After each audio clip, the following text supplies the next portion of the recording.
안녕하십니까. 하나님 말씀 마태복음 28장 보겠습니다.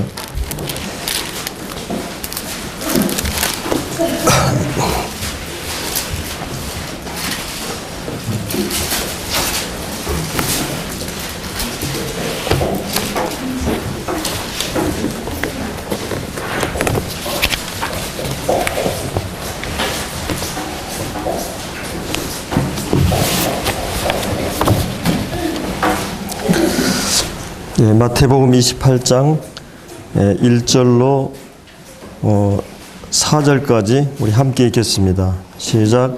안식일이 다하여 가고 안식 후 첫날이 되려는 새벽에 막달라 마리아와 다른 마리아가 무덤을 벼르고 왔더니 큰 지진이 나며 주의 천사가 하늘로서 내려와 돌을 굴려내고 그 위에 앉았는데 그 형상이 변개같고 그 옷은 눈같이 거늘 수직하던 자들이 그를 무서워하며 떨며 죽은 사람같이 되었더라.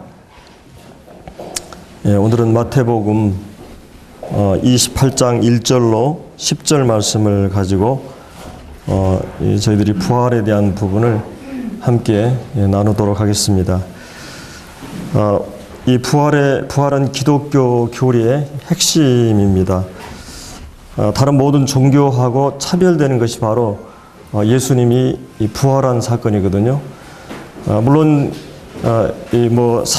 3천여 가지의 종교가 있다고 그러는데 그 종교 중에 이 부활에 대한 부분을 다루는 경우는 없습니다.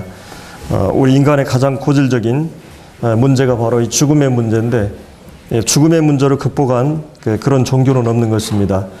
바로 예수님만이 이 죽음을 극복하고 또 그 죽음을 정복한 유일한 그런 그 부활의 주인 것입니다. 그래서 오늘 우리는 이 기독교에서 이 말하는 이 부활의 의미가 무엇이고 또 주님이 이제 이 부활을 하셨는데 이 어떤 그 의미들이 있는가를 생각해 보도록 하겠습니다. 이 기독교에서 부활이 없다면 우리 전파하는 것이 헛것이고 또 우리의 믿음도 헛것이고 또 그리스도인들이 거짓 증인으로 나타난다. 또 우리가 여전히 죄 가운데 있게 되고 또 먼저 죽은 성도들이 잠자는 자들이 망하게 된다. 우리의 바라는 게 희생뿐이면 모든 사람 가운데 우리가 가장 불쌍한 자라고 성경은 말하고 있습니다. 그러나 놀라운 것은 주님께서 오늘 본문에 있는 말씀대로 다시 부활하셨습니다. 그리하여 잠자는 자의 첫 열매가 되셨고 주님이 부활하심으로 그가 하나님의 아들 되심이 입증되고 또 그가 하는 모든 주장과 말씀이 진실임이 증명된 것이죠.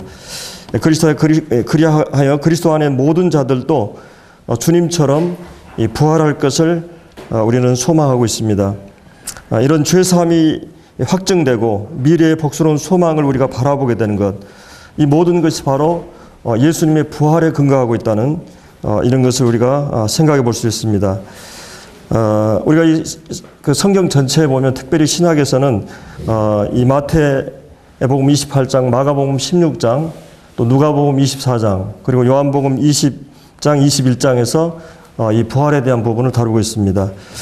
그리고 예수 그리스도의 부활하셨기 때문에 사도행전의 역사가 바로 가능할 수가 있었던 것이죠. 만약 예수님이 죽음으로 끝나버렸다면 사도행전 역사는 없습니다. 그래서 사도행전 전체는 이 사도들이 부활의 증인으로서 부활에 대한 메시지를 증거하는 것을 우리가 볼 수가 있습니다. 그리고 이 로마서는 이 복음을 다루고 있는데 이 로마서 1장 2절 3절에 보면은 그 예수님께서 육신으로는 다윗의 혈통에 나셨지만은 영으로는 그가 부활하심으로 말미암아 하나님의 아들로 입증됐다는 말씀이 나옵니다. 그러니까 예수님이 하신 모든 주장이나 그가 하나님의 아들 되심의 모든 것이 바로 부활에 근거하고 있다는 거죠. 그리고 이제 로마서에서는 세 가지 큰 주제를 다루고 있거든요. 칭의와 그 성화와 영화를 다루고 있습니다. 근데 이제 이 로마서 4장에 보면 예수는 너의 범죄함을 위해서 내어줌이 되고 너희를 의롭다 하기 위해서 다시 살아나셨다. 그러니까 예수님의 부활의 근거에서 우리가 죄사함 받고 의롭다함을 얻은 거죠. 그분의 부활이 없었다면 우리가 의롭게 되는 것은 불가능한 것입니다. 그리고 이제 로마서 6장에서는 그 예수 그리스도와 함께 우리가 죽었고 함께 살았는데 이것은 그 우리가 새 생명 가운데서 행하게 하기 위해서 예수 그리스도의 부활에 의해서 그리스도인의 새 생활이 새 삶이 가능한 것이죠. 그리고 이제 로마서 8장에 보면은 바로 예수를 죽은 자 가운데 살리신 이 영이 너희 안에 거하시면 그 영으로 말미암아 이제 우리가 다시 몸이 살아난다는 말씀이 로마서 아마 8장 13절 정도에 있을 겁니다.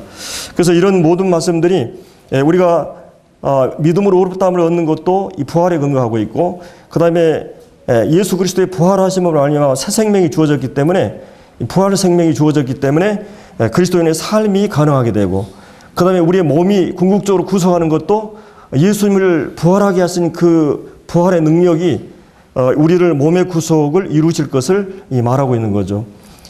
이제 이런 그 말씀이나 또 이 서신서의 모든 말씀들이 이 부활에 그 기초하고 있습니다. 이 부활의 교리가 핵심이 되고 모든 신앙의 그 밑바탕에는 부활 교리가 전제되고 있음을 우리가 볼 수가 있습니다. 특별히 우리가 이 고린도전서 15장 같은 경우는 부활장이라고 그러죠. 사도 바울이 거의 58절에서 이 부활에 대한 교리를 잘 이렇게 다루고 있는 것을 볼 수가 있습니다. 그 외에도 우리가 사도 요한도 부활에 대한 부분을 다루고, 베드로도 그렇고 12제자들이 서신서를 기록한 모든 말씀들이 부활에 기초하고 있다. 이 요한계시록에도 주님이 죽은 자 가운데 살아나신 분으로서 이제 전에는 죽었으나 이제 사망과 음부의 권세를 쥐고 계시면서 이제 하나님 앞에 서 있는 것을 계시록에서 말하고 있습니다. 그래서 이제 이 성경 전반적으로 이 부활에 대한 교리로 충만해 있는 것을 우리가 볼 수가 있는데, 오늘 우리는 이제 28장 1절부터 한번 부활의 의미들을 한번 생각해 보도록 하겠습니다.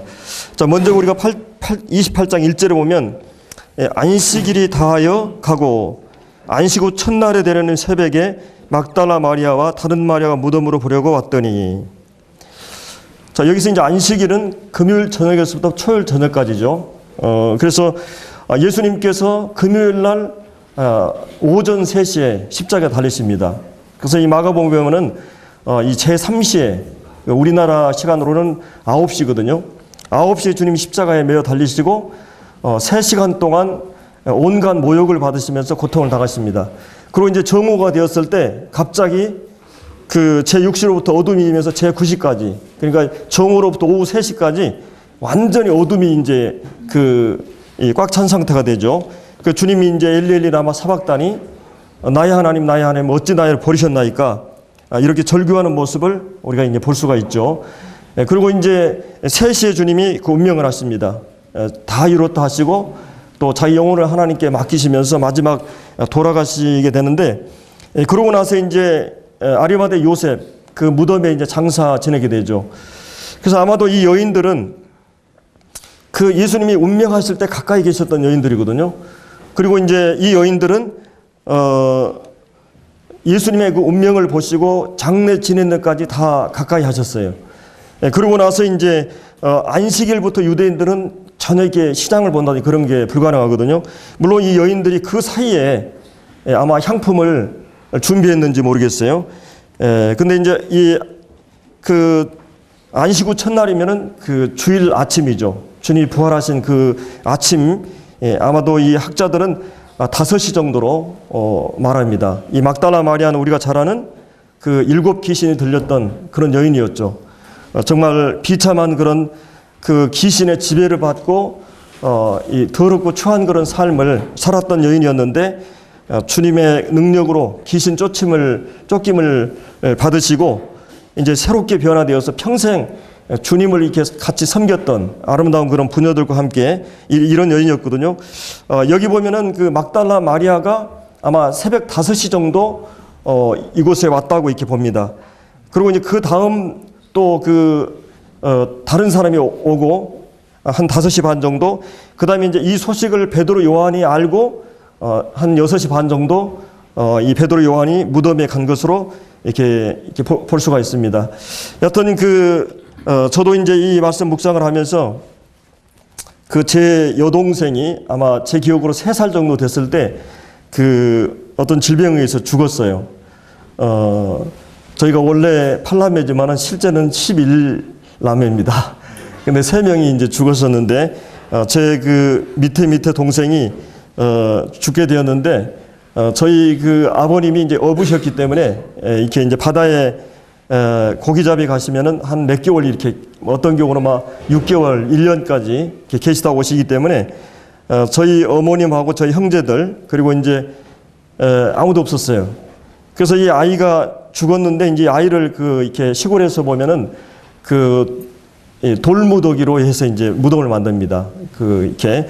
그래서 이제 저희 큰아버님이 이제 같이 갔거든요. 저희 어머님하고 저하고 3명이 아주 그 어둠이 짙은 아마 저녁 시간에 이 아이를 그 어머님이 안고 제가 그 뒤를 따르고 큰아버지가 함께 이제 산에 가가지고 거기다 이제 이렇게 돌무더기에 많은 그런 골짜기가 있어요. 근데 이제 그거를 파고 거기다 이제 아이를 묻고 그 다음에 이제 흙을 덮고 이제 돌로 이렇게 쌉니다. 이 돌무덤이죠, 돌무덤. 이 시골에 보면 그런 그 무덤들이 많거든요, 골짜기에. 그래서 옛날에는 이 아이들은 무덤을 만들지 않았잖아요.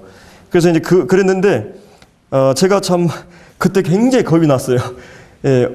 캄캄한 밤이었는데 저는 이제 그 등불을 들고 제가 가서 그걸 다 과정들을 지켜보면서 굉장히 마음에 긴장이 됐던 그런 생각이 났어요. 이 말씀 묵상을 하면서 아마도 이 여인들이 지금 예수님이 십자가에 달려 돌아가시고 지금 이 무덤을 향해서 가고 있는데 얼마나 무섭겠어요. 이런 이 새벽에 찬이슬을 맞으면서 주님을 사랑했던 이 여인들이 주님의 무덤을 향해서 나갔다는 것을 보게 됩니다. 그리고 이제 이 여인들은 우리가 참 가장 사랑했던 사람이 우리가 죽을 때 우리는 가장 고통스럽죠. 마치 자기의 몸이 잘려나가는 그런 고통을 안게 되고 모든 사람 우리는 죽음 앞에 서게 되는데 이 여인들은 주님의 죽음 앞에 굉장히 슬픔에 잠겨서 이 무덤을 향해서 가고 있었습니다. 정말 이 죽음이라고 하는 것이 무엇인가? 사실은 인간은 죽음의 정체를 모릅니다. 그리고 죽음 이후의 사건에 대해서 몰라요. 그래서 사람들은 그것이 가장 두려운 것입니다. 정체를 모르기 때문에. 그리고 지금까지 영웅호걸들이나 남녀노소 또 이 빈부귀천 동서고금을 막론하고 죽음에 있어서는 예외가 없었어요. 죽음은 반드시 오고 또 우리 가까이 있습니다. 우리는 언제 어떻게 죽을지 모르는 죽음의 어떤 맨발을 달고 마치 우리가 한 줄을 서게 되면 계속 앞에서 죽어가는 것처럼 언젠가 우리는 죽음 앞에 서게 되는 거죠. 근데 놀라운 사실은 기독교만이, 예수님만이 죽음 가운데서 부활하신 그런 분인 것을 우리가 이 성경에서 보게 되는 것입니다. 예수님은 죽음의 모든 것을 드러내시고 역사에 유일하게 죽음을 드러내시고 정복한 이런 분인 것을 우리가 성경에서 볼 수가 있습니다. 그래서 이제 사람들이 지구상의 모든 것들을 사람들은 정복했지만 그러나 죽음만큼은 정복하지 못했어요. 늙어서 죽든 혹은 병이 들어서 죽든 사고로 인해 죽든 다만 우리가 의학이라고 하는 것은 죽음을 연기할 뿐이죠. 근데 사실은 우리가 예를 들어서 암이 걸렸거나 어떤 사고로 인해서 몸이 아팠을 때 그 죽음이라고 하는 시한부 죽음이라고 하는 것이 죽음 앞에 섰을 때 어떻습니까? 언젠가 내가 3개월 혹은 6개월 있다가 죽는다고 했을 때 얼마나 우리 마음에 어떤 두려움이 있어요. 근데 사실은 모든 사람은 시한부 인생을 살고 있는 거죠. 그것이 좀 더 늦어질 뿐이지 우리 모든 사람은 죽음 앞에 서게 되는 것입니다. 근데 이제 놀라운 사실은 예수님께서만이 죽음을 정복한 그런 유일한 분인 것을 이렇게 생각해 볼 수 있는데, 여하튼 이 여인들은 주님을 참 사랑했던 여인들이었어요. 물론 이 누가복음에서는 좀 이것을 왜 너희들이 죽은 자 가운데 살아나신 하나님을, 예수님을 죽은 자 가운데 찾느냐 이런 말씀이 나오기도 합니다만은, 여하튼 이 여인들은 이 주님을 사랑했던 그런 여인들이었습니다. 십자가에 있을 때도 모든 제자들이 도망갔는데 이 여인들은 주님 가까이서 눈물을 흘리면서 이 모든 과정을 지켜보고 있는 것을 보게 되거든요. 주님을 향한 사랑, 그것은 믿음의 결과입니다. 그러니까 이 사랑이라고 하는 것은 믿음과 비례하거든요. 믿음에 의해서 사랑의 폭이 넓어져요.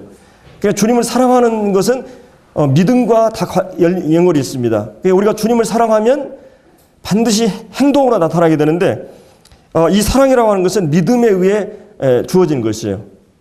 그래서 이 하나님 말씀을 믿게 되면, 주님을 믿게 되면 반드시 행함으로 나타나게 되죠. 믿음 행함으로 나타나는데 그런 그 사랑의 모습으로 드러나게 되는 것입니다. 그래서 이제 이 여인들은 이 주님을 사랑했기 때문에 주님을 향해서 지금 새벽 어둠을 뚫고 지금 주님의 시신이 있는 곳으로 가고 있어요. 이 여인들에게 아마 몇 가지 고민이 있었을 겁니다. 그 중에 한 가지는 로마인들이 이 무덤의 그 돌문에다가 인장을 찍어놨어요. 그러니까 이것을 범하게 되면 어떻게 돼요? 이것은 로마 법을 저촉하는 것입니다. 그런 위험이 있어요. 이것은 함부로 놓을 수가 없어요. 또 한 가지는 이 돌문이 얼마나 크냐면 장정이 10명 이렇게 움직일 수 있는 그런 돌이에요. 이 가냘픈 이 여인들로서는 돌을 옮길 수가 없는 거죠.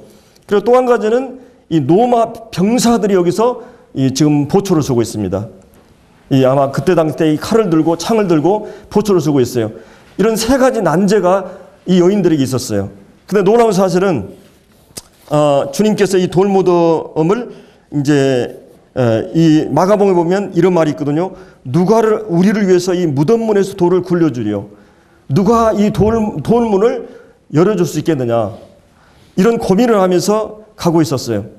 그러나 이 여인들은 주님을 사랑했고 주님을 사랑하는 여인들의 믿음의 발자국 앞에 하나님은 그들을 위해서 모든 것을 이렇게 이루어놓은 걸 볼 수 있습니다. 우리가 믿음으로 가는 길에는 때로는 막막하지만은 주님께서 모든 것들을 먼저 행하시는 이제 이런 걸 볼 수 있죠. 주님을 사랑하는 여인들이 예수님의 시체와 향료를 바르려고 새벽 미명에 무덤으로 갔을 때 무덤에 큰 돌이 막고 있었습니다. 이 온 세상 사람들의 한숨과 슬픔을 자아내게 하는 이것이 바로 이 돌무덤이죠. 인간의 행복의 길에 거대한 바위가 놓여 있는 것입니다. 이 세상에 그 어느 누가 이 장애물을 옮기겠는가? 철학과 종교와 과학이 그 일을 해결하려고 했지만 실패했어요. 인류 역사에 어느 곳에서나 어느 때나 무덤을 막을 수가 없었습니다. 무덤은 수많은 사람을 삼켜버렸어요. 사망은 결국 모든 사람을 굴복시켜 영원한 죽음으로 감옥으로 끌고 갑니다. 부자나 가난한 자나 권력자나 똑똑한 자나 누구를 막노라고 죽음에 굴복하게 돼 있어요. 인간의 가장 무서운 최대의 적은 죽음입니다. 우리가 사는 것도 힘들지만 죽는 것은 정말 무서운 것이고 또 심각한 것은 그 후에 있는 영원한 지옥의 감옥에 갇힌다는 사실 때문입니다. 근데 이제 오늘 이 본문에 보면 이 예수님께서 이 사망의 옥문을 제치고 열었어요. 마치 베드로가 감옥에 있을 때 놀라운 하나님의 천사의 능력으로 감옥문이 다 열리고 또 이제 빌립보 간수들이 이 지진이 일어나가지고 감옥이 문이 열리듯이 바로 오늘 본문에 보면은 이 2절에 보면 큰 지진이 나며 여기서 나오는 이 지진이라고 하는 것은 이 하나님의 능력에 의해서 나타난 지진입니다. 이 지진에 의해서 이 부활의 권능이, 부활의 능력이 그 안에 행사되고 있죠. 그래서 주의 천사들이 하늘로서 내려와서 돌을 굴려내고 그 위에 앉았는데 하나님의 능력이 이 무덤의 문을 열게 된 것입니다. 그리고 그분의 주구 가운데 계셨던 예수님께서 이제 살아나신 것이에요. 그리고 이것은 단순히 나사로나 야이로의 딸이나 또한 과부의 청년이 사는 것처럼 살았다가 죽어있는 몸이 아니에요. 주님이 부활하셨을 때 그 몸은 다시는 썩지 않고 다시는 죽음에 이르지 않는 영원한 몸으로 변화된 것입니다. 그래서 이 부활의 첫 열매가 되셨어요. 그리고 부활하는 모든 사람들이 주님처럼 이렇게 부활할 것을 말하는 것이죠. 그래서 이 부활의 권능이 여기 행사된 것입니다. 우리가 에베소서도 봤지만은 우리 믿는 자들에게 베풀린 지극히 큰 능력이 우리에게 행사되었었는데 바로 예수 그리스도를 부활하게 하는 그 능력. 이 성경에 보면 이 사도행전 전체에 보면 하나님께서 예수님을 살려내셨다. 어떤 경우는 성령님이 예수님을 살려내셨다. 또 어떤 경우는 예수님 자신이 살아났다는 표현이 있습니다. 예수님이 부활은 삼위 하나님께서 역사하심의 결과입니다.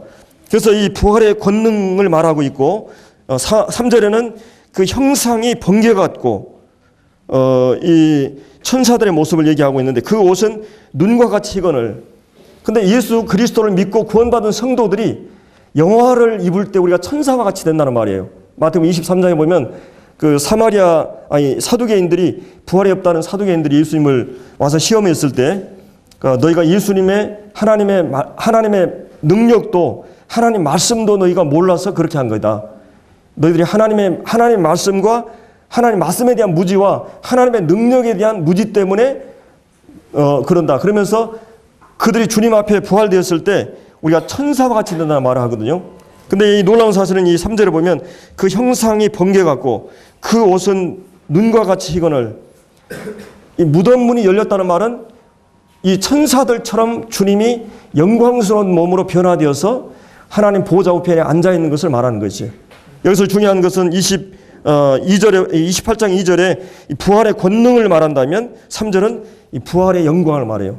예수님이 죽은 자 가운데 살아내셨을 뿐만 아니라 그 예수님을 이 하나님 보좌 우편에 앉으시고 정사와 권세와 모든 주관 위에 뛰어난 이름을 주시고 모든 만물을 복종하게 하시고 그 영광스러운 하나님 보좌 위에 앉아 계신 거예요.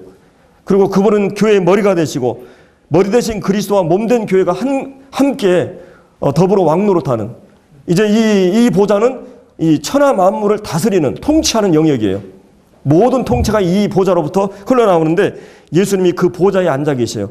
그래서 이 요한복음을 보면 내가 아직 아버지께 가지 않았다는 말씀이에요. 그래서 아버지께 갔다 와서 내 아버지 너희 아버지 그리고 내 하나님 너희 하나님께 간다. 그래서 너희가 먼저 갈릴리로 가라고 이렇게 말씀하는 걸 볼 수가 있죠. 그래서 이제 4절에 보면은 여기 수직하던 이 자들은 이제 경비들이죠. 이 병사들입니다. 그 무서워 떨며 죽은 사람 같이 되었어요. 갑자기 지진이 일어나고 무덤 문이 열리면서 주님의 시신이 사라졌어요. 물론 이것 때문에 많은 환상 제자들이 너무나 그래서 환상이 일어났다는 거, 또 기절설도 있고 이 도적설, 제자들이 도적했다는 말도 있고 여러 가지 잘못된 그런 주장들이 있지만은 예수님은 그야말로 부활하신 것입니다. 우리가 하나님의 능력을 알면 부활은 간단하게 설명할 수 있어요. 그래서 이 사도행전 26장에 보면 이 사도 바울이 이렇게 어떤 왕 앞에서 아그리빠 왕인가요? 이렇게 이제 막 말씀을 전하니까 이 왕이 바울 네가 좀 이렇게 학문이 너무나 많아가지고 미쳤다. 그런 얘기를 하잖아요.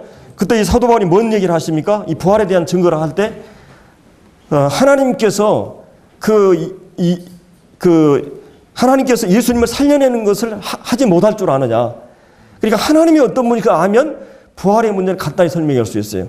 예를 들어서 우리가 어린아이들이 그냥 10kg 이 가방을 드는 것은 굉장히 어렵죠. 근데 자기가 들지 못하니까 어른들도 들지 못합니까?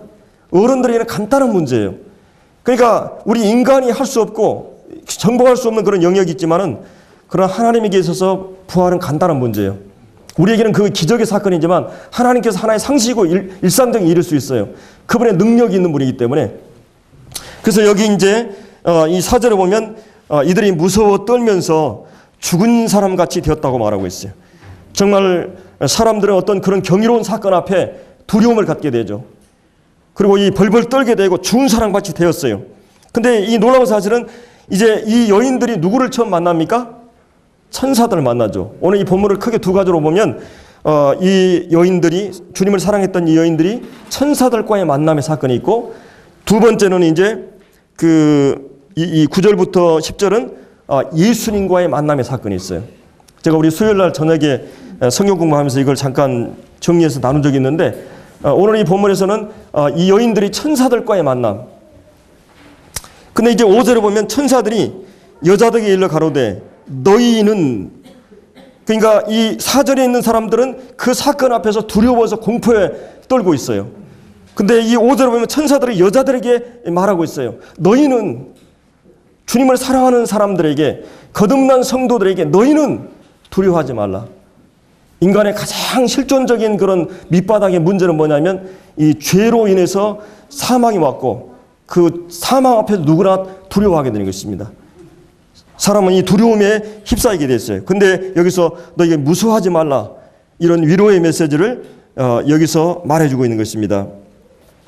정말 이들은 두려움과 슬픔에 사로잡혀 있었고, 또 한편으로는 이 죄 없으신 예수님께서 십자가 달려 죽으신 것을 보면서 이 분노하고 억울함이 있었고, 또 한편으로는 주님의 이 권능의 주님께서 십자가에서 뛰어내리실 줄을 알았는데 힘없이 죽어가는 이것을 보면서 희망이 사라지고 무기력과 절망과 낙심에 사로잡혀 있었어요.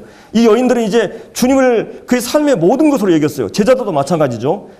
그렇기 때문에 예수님 앞에 있을 때는 얼마나 그들이 위세당당했고 그 어떤 것에서도 당당했는데, 그리고 자기의 모든 직업과 인생을 다 던져버리고 주님을 위해서 자기의 생애를, 목숨을 던졌는데 힘없이 죽어가는 주님 앞에서 제자들도 다 도망가버리고 이 여인들도 지금 굉장히 분노와 억울함, 그리고 희망이 사라져버린 무기력에 빠져 있는 것입니다.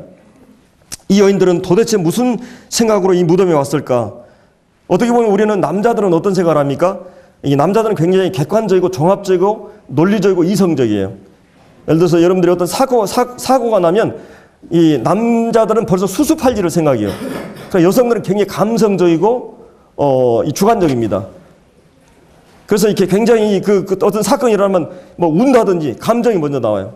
꽃을 봐도 여성들은 야 아름답다 이렇게 하는데 남자들은 전혀 그게 없어요.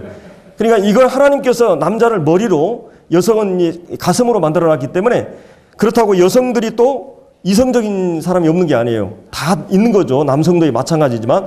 그러나 이제 좀 더 통계적으로나 확률적으로 보면 그렇다는 거죠. 근데 여하튼 이 남자들은 여자들을 이해할 수 없는 게, 남자들의 모든 것은 비교적 이성적인데, 그리고 어떤 이해와 판단이 세야만이 움직여요. 남성들은. 근데 여성들은 다릅니다. 예수님의 죽임을 논리적으로 생각하지 않아요. 그분이 비록 살았고 죽었느냐 보다도 예수님이 거기 있으므로 거기 가는 것이에요. 우리 남자들은 이제 죽었다 살았다로 판단을 하면 안 가는 것이에요. 그렇기 때문에 예수님이 거기 있으므로 그들은 한 번 더 가보고 싶은. 그래서 이 여인들은 이제 이런 그 마음으로 이곳에 와서 이 예수님의 시신을 만나러 왔다가 이 천사들의 말을 듣게 되는 것입니다. 그래서 5절에 보면 십자가에 못 박은 이 예수를 너희가 찾는 줄을 내가 아노라. 그가 여기 계시지 않고 뭐라 그랬어요? 말씀하시던 대로 살아나셨느니라. 여기 중요한 것은 이제 말씀하시던 대로 주님이 살아나셨어요. 그러니까 주님이 공생애 동안에 계속 내가 그 예루살렘에 올라가서 장로들과 서기관들과 제사장들에게 고난을 받고 그 다음에 십자가에 죽은 다음에 3일 만에 부활할 것을 말하고 있어요. 이 유대인들이 표적을 구했을 때도 이 마태복음 12장 40절에 보면 이 악하고 음란한 세대에게 표적을 보여줄 것이 있는데, 그것은 바로 이 요나의 표적이다. 요나의 물고기 뱃속에 3일 동안 있는 것처럼 주님도 3일 있다고 하는 말씀을 하십니다. 그 외에도 여러 번 공생애 동안에 예수님이 죽은 자 가운데 살아날 것을 말씀했어요. 근데 제자들은 죽었다는 말과 살았다는 말 중에 어떤 쪽에 지금 생각이 예민했어요? 죽었다는 말에 긴장하고, 그래서 막 왜 그러냐면 제자들은 예수님께서 로마를 정복하고 그 다음에 정권을 탈탄해서 지금 식민 통치를 받고 있는데 이런 사회를 구원하고 그 다음에 경제적인 문제, 빵 문제를 해결할 수 있는 그런 왕으로서 이분을 추대하려고 그랬어요. 그런 기대를 갖고 있었고요. 그리고 구약성경에 보면 이 두 가지 측면에서 메시아를 예언하거든요. 고난받고 십자가에 죽으신 죄의 문제를 해결하시는 이 이사야 같은 말씀에 보면 그런 죽음의 이 메시아상을 말하고, 그 다음에 다윗처럼 이 온 우주를 통치하는 모습으로 이 두 가지 측면에서 나와요. 근데 순서에 있어서 먼저 예수님께서 십자가에 죽으시고, 그리고 이제 천년왕 왕국 때 유대인들을 하나님께서 예수님이 직접 이 교회와 신부와 신랑이 하나가 되어서 이제 우리는 영원한 몸으로서 천상천하를 마음으로 움직일 수 있는 그런 사람들이 돼요. 그래서 이 세계를 1000년 동안 통치하는 시대가 와요. 그 1000년 동안에는 사단을 감금해 버려 하나님께서. 그래서 이 노아 홍수 이전에 969세 사는 것처럼 이 환경이 변화되고 사람들이 최적의 환경에서 이제 그 천년 왕국이 이루어집니다. 그리고 뱀과 독사들이 물지 않는 그 천년 왕국 때 이제 우리 교회와 그리스도가 통치하게 돼 있어요. 아마도 저는 여주에서 교회 개척했으니까 여주 군수쯤 될지 몰라요. 여하튼 1000년 동안 통치가 있고 마지막에 이제 백보자 심판, 죽은 자들이, 악인들이 구원받지 않은 사람이 부활하게 되죠. 우리는 이제 그 거듭난 성도들은 그 7년 되고 환란 전에 부활하지만 그리고 백보자 심판이 있고 새하늘 새 땅, 그 다음에 영원한 지옥이 있습니다. 이 분명한 두 세계가 이제 갈라지게 되는 거죠. 그래서 우리가 이제 여기서 주님께서 말씀하시던 대로 중요한 것은 그 사람을 신뢰할 수 있는 것은 그가 말하면 반드시 땅에 떨어지지 않는 것이에요. 근데 놀라운 사실은 구약의 약속, 옛날에 맺은 모든 약속들이 예수님 안에서 완전하게 성취되었고 200가지 직접적으로 간접적으로는 200가지 한 400가지 정도가 예수님이 어디에 출생하고 어떻게 해서 어떤 과정을 거쳐서 십자가에 죽으시고 부활하실까지 전반적으로 구약의 애안에 있어요. 성경이 사실인 것은, 성경이 진리라고 하는 것은 하나님이 말씀하신 대로 그대로 성취됐다고 하는 것이에요. 그리고 예수님이 이 땅에 오셔서 그분이 하신 말씀대로 다 이루어지고 있는 것입니다. 이게 놀라운 것이죠. 그래서 이 예수님의 인격과 예수님이 거짓말할 수 없는 분, 그분의 거룩한 인격, 이것을 우리가 이제 생각해 볼 수 있는데, 주님은 이 말씀하시는 대로 그가 살아나셨습니다. 그리고 이제 여기 이제 이 5절, 6절에서 이런 이 사건이 나오고 있는데, 여기서 이제 천사들이 주님이 부활하시고 나서 하신 메시지들, 그것은 그들에게 무서워하지 말라, 그 다음에 그분이 살아나셨다, 이것처럼 그 주님을 사랑하는 여인들에게 강렬한 메시지가 있을까요? 이것보다 더 위로에 대한 말씀이 있었을까요? 주님이 다시 살아나셨다, 그렇기 때문에 너희는 무서워하지 말라. 그리고 이제 거기 이 8절에 보면은 그 여자들이 무서움과 큰 기쁨으로, 이건 대조되는 말 같죠? 여기서 이 무서움, 이것은 경건한 두려움을 얘기합니다. 이 공포의 두려움이 아니라 여러분들이 예를 들어서 교통사고가 난 상황에서 얼마나 무서운 상황에서 내가 거기서 살아났다, 이 거룩한 어떤 그런 이 기쁨이 있는 거죠. 이런 무서움과 큰 기쁨으로 여기서 말하고 있죠. 무덤을 떠나세. 그러니까 이것은 이 부활의 사건이 기독교에게 주는 이 메시지는 뭐냐면 이 놀라운 그런 능력을 우리에게 말해주고 있는 것입니다. 그래서 이제 여기에 무서움과 큰 기쁨으로 이 여인들이 이곳을 지나가는 것을 이제 이 말씀 속에서 볼 수가 있는 것이에요. 그래서 이 여인들이 너무나 무서워하고 있었을 때, 주님이 슬픔에 잠겼을 때, 슬픔의 반대는 뭐예요? 이 기쁨이죠. 두려움의 반대는 평안이에요. 그래서 이 9절에 예수님께서 그들을 최초로 만났을 때 그들에게 평안을 물으시죠. 주님을, 부활의 권능을 체험한 사람들, 주님의 이 살아계신 주님을 만난 사람들, 이 사람들의 특징은 뭐냐면 이 거룩한 두려움과 기쁨, 큰 기쁨을 갖게 되는 것이에요. 이 거대한 바위가 옮겨지고 천사들을 통해서 그 공포에 휩싸였던 이 여인들에게 천사가 두려워하지 말라, 이렇게 이 말씀을 하고 있습니다. 그래서 이제 여기서 보면은 우리가 이제 주님을 믿고 나서 놀라운 사실은 이 놀라운 기쁨을 갖게 됐다고 하는 것이에요. 여기서 이제 기쁨이라고 하는 것은 이 하나님의 임재를 경험했을 때 우리에게 오는 거죠. 그리고 이 기쁨, 그리스도인들의 기쁨, 영적인 기쁨입니다. 그리고 성령으로부터 오는 기쁨이에요. 그리고 예수 그리스도가 누구인 것을 아는 것으로부터 오는 기쁨입니다. 이 주님을 만나고 주님을 알게 되고 경험하게 되고 그분의 임재를 체험하는 모든 사람들에게 놀라운 이 기쁨이 우리 안에서 일어나게 돼 있어요. 우리 구원의 감격이나 구원의 기쁨이 우리에게 다 있었던 것이죠. 그래서 여인들에게는 이 큰 기쁨을 가지게 된 것이에요. 전율할 만한 그런 기쁨이었어요. 죽음에 대한 해답을 발견한 기쁨, 인생의 근본적 궁극적인 문제, 이 죽음의 문제, 아무도 피할 수 없고 죽음의 지배를 피할 수 없는데, 놀라운 사실은 이 죽음을 정복한 예수님을 보고는 그들은 큰 기쁨이 넘쳤어요. 그리고 이 초대 교회 성도들이 얼마나 역동적이고 능동적이고 그런 놀라운 감격과 기쁨을 가지고 이제 부활 전에 그들은 어땠습니까? 그냥 얼마나 두려워가지고 다락방에서 그냥 문을 잠그고 만약에 그 예수님의 제자라는 걸 드러나면 죽을 수도 있기 때문에. 근데 예수님께서 어땠어요? 그들이 모여있는 방으로 들어와서 주님이 그 중에 서서 말씀하셨어요. 그때 이 제자들이 어땠습니까? 그 두려워하고 무서웠던 그 제자들이 완전히 기쁨을 갖게 됩니다. 우리 잠깐 그 말씀을 볼까요? 요한복음 20장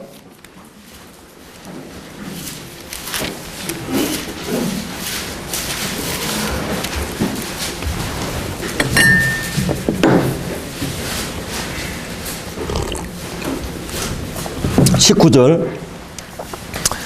그날 곧 안식 후 첫날. 이제 우리는 이 날을 주일이죠. 부활한 날, 주께서 부활하신 날. 기독교는 이제 한 주간의 첫날이라 그러죠. 안식 후 첫날 저녁 때 제자들이 유대인들을 두려워하여 모인 곳에 문들이 닫았더라. 예수께서 오사 가운데에 서서 가라사대 너에게 평강이 있을지어다.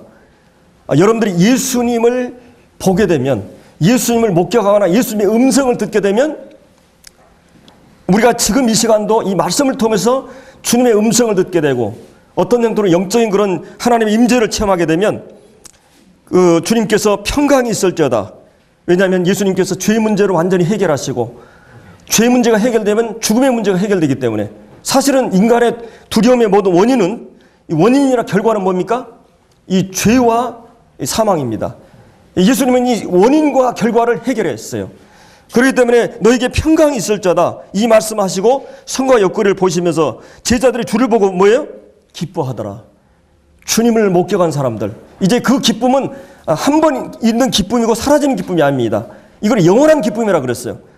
그리고 주님을 만나고 주님을 영접한 사람들에게, 주님의 영광의 부활의 주님을 만난 사람들에게 이 기쁨은 잠재되어 있는 것입니다.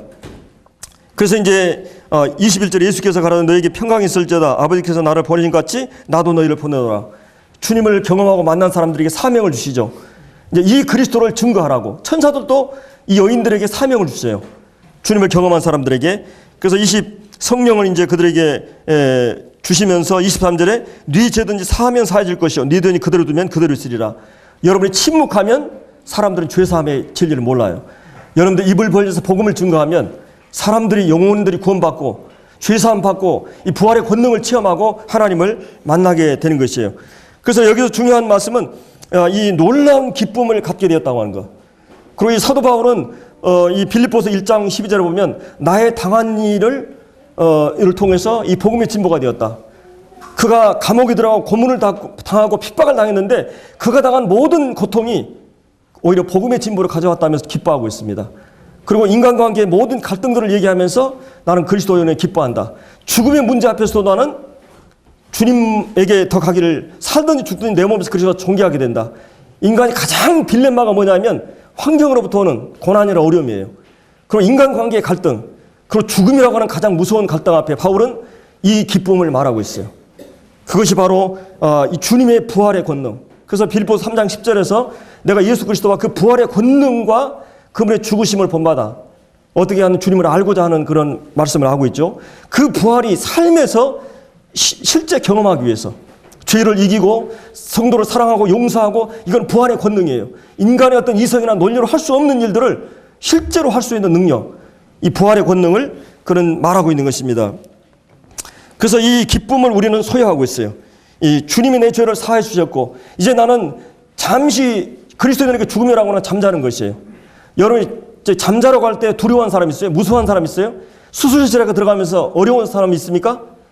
내가 이 병이 확실히 나을 수 있다면, 이 심장병 환자들은 이게 생명이죠. 심장이 가끔 어떤 분이 세 분이 심장 수술을 갔는데 한 사람 살아오고 두 사람 죽었어요. 만약에 살아난 것이 확실하다면, 마치 우리 그리스도인들이 죽음이라고 하는 것은 이 요단강을 건너는 것이고 죽음의 강을 건너는, 수술실에 들어가는 잠시의 고통이에요. 그리고 잠시 잠자는 것과 같아요. 그러나 반드시 일어난다고 하는 믿음이 있기 때문에 두려워하지 않는 것입니다. 그런데 이 놀라운 사실은 우리에게, 그리스도인들에게 이 소망이 있다고 하는 것이에요. 그래서 우리는 이 과거를 봐도 죄사함 받고 오늘 성령이 나와 함께 하시고 하나님과 이 자녀의 신분을 갖고 있고 영광스러운 기쁨이 있기 때문에 하나님의 영광을 바라고 즐거워할 수가 있는 것입니다. 그래서 이 기쁨은 영원한 기쁨이고 내적인 기쁨이에요. 주님을 알므로, 주님과 관계가 회복됨으로 오는 기쁨이에요. 이 영적인 기쁨을 우리는 갖고 있는 것입니다. 부활의 아침을 경험한 사람들에게 누구나 이 기쁨을 갖고 있어요. 거룩한 두려움을 갖고 되고, 그래서 방탕하게 살거나 이렇게 살 수가 없어요. 이 주님을 알고 있기 때문에. 그 다음에 또 한 가지는 거기 9절에 보면은 이 주님을 만난 여인들이 주님의 발을 붙잡고 경배하게 되는 것이에요. 여러분들이 예수 그리스도의 부활의 권능을 체험했다면, 주님을 알게 됐다면, 주님의 말씀을 통해서 주님의 음성을 듣거나 주님 자신을 계시를 받거나 하면 반드시 한 가지 결과는 뭐예요? 그분 앞에 무릎을 꿇게 되고, 그분 앞에 경배하게 되고, 그분을 찬양하게 되고, 그분에게 감사하게 되는 것입니다. 부활의 권능을 체험한 사람들에게. 그리고 이제 여기 한 가지만 더 이제 살펴보면은 거기 그 7절에 보면 너희들은 빨리 가서 제자들에게 이르되 그가 죽은 자 가운데서 살아나셨고 너희보다 먼저 갈릴리로 가시라니 거기서 너희가 배우리라. 자, 여기서 보면은 주님께서 십자가에 죽으시기 전에 이 만찬을 떼면서 제자들에게 무슨 말씀하셨느냐면 갈릴리로 가서 너희를 만날 것이다 이게 말했어요. 주의 만찬을 하시면서. 근데 여기서 거기서 너희를 배우리라. 왜 주님께서 갈릴리에서 제자들을 보자 했을까? 주님이 죽음을 극복하고 이 인간의 가장 큰 딜레마, 권력이나 어떤 힘으로도 인간 역사에 정복하지 못했던 이 죽음을 정복한 예수님께서 그 권력과 힘을 가지고 로마의 한복판에 들어간 게 아니고 예루살렘의 이 종교의 집단에 들어가지 않고 왜 이 갈릴리 비천한 이방인의 갈릴리라고 그랬고 슬픔과 어둠에 잠겨있는 흑암의 백성들에게 왜 주님이 가셨을까? 주님의 사역이 3분의 2가 그곳에 이루어졌었어요.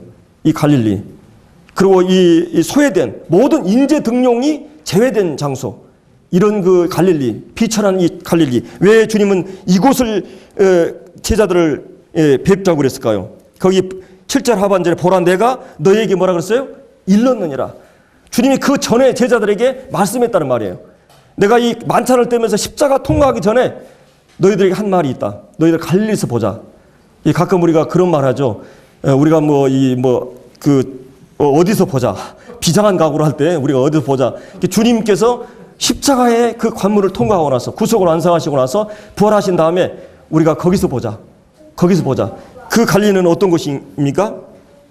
주님 위해서 이제 목숨까지 모든 것을 버렸던 열정과 그 다음에 이제 그런 어떤 그런 모든 것이 이제 사라지고 좌절과 낙심에 있는 그들에게 그 마술의 두려움과 공포로 이게 있는 그 제자들, 그것을 주님은 기억하고 있는 것입니다. 사실은 이 갈릴리는 어떤 것입니까? 이 갈릴리는 주님이 제자들을 처음 만난 곳이고 그들을 처음 부르신 곳이고 그곳에서 사명을 주었던 곳입니다. 12제자들, 이 가룟 유다를 제외하고 다 이 갈릴리 출신들이에요. 사실은 이 성경을 많이 하는 박식한 사람들은 순종하지 못해요. 근데 이 갈릴리 어부들은 순종하는 사람들입니다. 주님 말씀만 주시면 순종하는 데 익숙한 사람들이에요. 주님은 그들을 뽑아서 세계 선교의 주역들로 삼으시고 3년 반 동안 동고동락하면서 그들과 더불어 함께했던, 그리고 이 제자들은 그 갈릴리에서 주님의 능력과 말씀과 그 권세 있는 말씀과 그 다음에 병자들을 치유하고 바다를 잔잔케 하고 이 모든 권능과 능력을 체험한 곳이 바로 이 갈릴리입니다. 그렇기 때문에 주님은 이 갈릴리로 가셔가지고 그들과 첫 만남, 첫사랑의 장소로 부르는 것이에요. 그래서 여기에 보면은 이 10절에 이에 예수께서 가라사대 무서워하지 말라. 가서 내 형제들에게. 얼마나 감동적인 말이에요. 예수님께서 구속을 완성하시고 나서 최초로 선언한 말이 뭐예요? 내 형제들. 왜 형제가 될 수 있을까요? 예수님이 인간의 몸을 입으시고 구속을 완성하시고 예수님께서 이제 모든 인류의 하나님의 자녀들의 맏아들이 되기로 하셨어요. 로마서에 보면 맏아들. 그리고 이제 그 맏아들 중심으로 구원받은 모든 성도들이 이제 아버지 하나님을 중심으로 다 뭐예요? 형제가 되는 것이죠. 그리스도와 우리는 한 형제로서. 사실은 이 형제라는 말은 그 어떤 직함보다도 영광스러운 말입니다. 왜냐하면 하나님의 자녀라는 신분이기 때문에. 이거는 왕을 이어가는, 기업의 그 수장을 이어가는 바로 이 아들의 신분이기 때문에 이 놀라운 영광스러운 신분을 우리가 갖고 있는 것입니다. 우리는 한 형제예요. 이 피는 이 땅에서만이에요. 실적도. 그러나 영은 영원한 관계입니다. 성령 안에 우리가 하나 된 것이 바로 우리는 형제예요. 그래서 이 히브리서 2장 11절을 보면 이 주님께서 내가 형제라 부르기를 부끄러지 않는다. 예수님께서 우리에게 내가 너희 형제라 부르기를 부끄러지 않는다. 지금 여기서도 형제라고 그러잖아요. 이 사범서에 다 나와 이게. 그리고 예수님께 요한복음에서는 내 아버지 너희 아버지, 내 하나님 너희 하나님. 예, 우리는 이제 그래서 어떤 분이 그런 말을 하죠. 예수님이 우리 큰형님이라고. 그래서 시를 썼는데 큰형님 해가지고 시를 쓴 거를 내가 본 기억이 있는데, 바로 이 여기서 이 갈릴리에서 그들은 주님을 만나고 있는 것입니다. 그리고 이곳에서 복음 전파의 첫 출발지예요. 그리고 주님께서 이 세상을 변화시키는데 뭘 염두에 두고 있어요? 바로 이 12제자, 그리고 이 지극히 작은 이 교회를 생각하고 있어요. 세계를 정복하고 세계를 다스리는 이 일은 바로 자기 사람들을 통해서 성령이 내주하시고 이 복음을 깨닫는 이 자들을 통해서 시작하기 때문에 교회를 세우기 위해서 갈릴리로 가신 것입니다. 로마로 가지 않고 예루살렘으로 가지 않고 헬라의 철학이 있는 곳으로 가지 않고 바로 갈릴리 비천한 그곳으로 가서 하나님의 교회를 세우시고 이 12제자에 의해서 전 세계가 이렇게 복음화될 줄은 몰랐어요. 아무도. 사도행전의 역사를 보세요. 초대교회 1세기부터 3세기까지 역사해 보세요. 중세도 이 역사가, 이 하나님의 복음의 역사가 계속됩니다. 종교개혁, 그리고 이 종교개혁, 이 모임의 이 브레드린 모멘트, 형제운동, 그리고 지금까지 하나님의 생명의 물줄기는 지금까지 흘러오고 있어요. 전 대륙을 복음화하는 것입니다. 이 하나님의 이 놀라운 복음이 바로 이 갈릴리로부터 출발했다는 것이에요.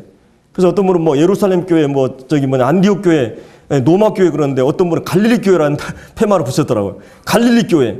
바로 이 갈릴리에서 주님은 이 교회를 시작했고 하나님께서 이곳에 이 주님의 놀라운 역사를 시작하기 위해서 이 갈릴리는 절망의 장소고 온갖 소름과 정치, 경제, 문화에 소외된 이런 어두운 그런 이방의 갈릴리, 그곳에 주님께서 새 소망을 주기 위해서, 사실은 여기서 보면 무덤은 인간에게 가장 절망적인 장소죠.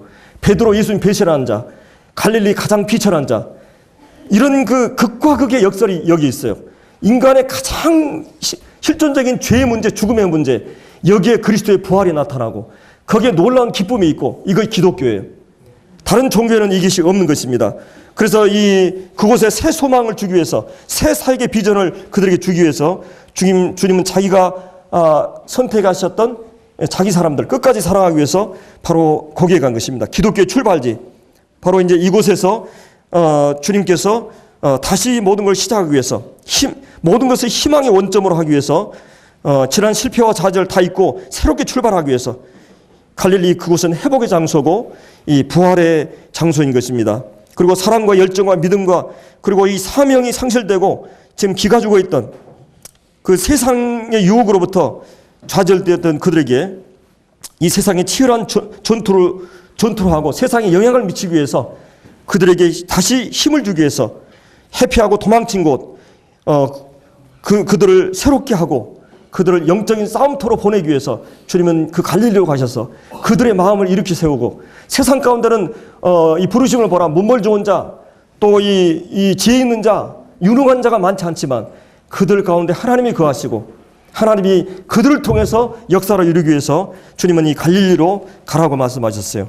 그리고 그들은 순종했고, 그 여인들은 예수 그리스도가 살아나셨다고 하는 것을 아는 것이에요. 복음은 예수 그리스도가 우리를 위해서 죽으시고 다시 부활하셨다고 하는 이것이 복음의 사명인 것이에요. 그래서 구원받은 사람은 우리가 이 기쁨과 평강을 전파해야 되고, 그리고 우리는 주님께 예배하고 경배해야 되고, 또 한 가지는 주님을 증거하는 사역을 이 갈릴리로부터 시작을 했어요. 그래서 우리 이 부활을 걷는 이 부활을 살펴보면서 우리가 주님 앞에서 이 여인들은 어떻게 반응했는가? 기쁨으로 반응하고 경배함으로 반응하고, 그리고 그 복음을 증거하는 증인으로서 삶을 실천했던 걸 보게 됩니다. 그래서 오늘 그리고 그들은 이제 그리스도와 더불어 살아가는 것이에요. 그분은 물리적으로 우리와 함께하지 않지만 영으로 함께하십니다. 그리고 그 말씀을 믿고 의지하고 따르는 자들에게 그분은 내게 가까이 계시고 체험케 하시고, 그분은 조용히 우리에게 말씀하시고 우리의 삶의 길을 인도하신 것을 경험할 수가 있게 돼요. 그래서 이 놀라운 복음을 알고 있는 부활하신 주님이 우리 가운데 계시다고 하는 것, 그래서 이 주님을 위해서 우리가 이 말씀 앞에 이렇게 반응해야 될 것입니다. 기도하고 마치겠습니다.